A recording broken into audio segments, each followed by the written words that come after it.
They didn't repent. Jeremiah 25:7, I think it is, says that they're going to go away into captivity for 70 years. And away they went. And there was, some were destroyed. The armies came in and destroyed them. A remnant went away. They were told to blossom in Babylon, not to be impatient. It was going to be a period of time, a period of judgment, a period of cleansing. They hung up their harps on the willow trees. They didn't sing the songs of Israel. They were under captivity. And then they came back under Ezra and Nehemiah. They did come back.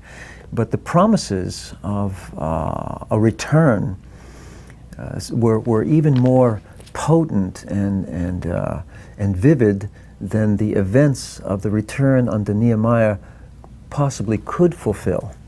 So even the whole captivity motif and the return of the remnant, God's people, and the blessings that would be poured down upon them, even that pointed forward to the new covenant, because God says that this second thing I am going to do, He says, forget the former things, I'm going to do a new thing. And this is what they went into captivity with, this promise that God was going to do this new thing. And He said, forget the former things. Right before that, He had talked about the exodus from Egypt and all its attendant miracles, and that was the centerpiece of the demonstration of God's power in the Old Testament. He says, I'm going to do something that's going to make Egypt look like child's play.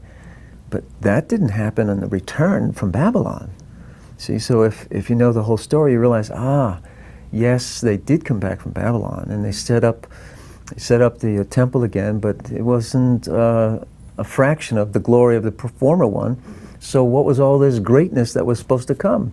It's all the new covenant. It's all the Messianic era.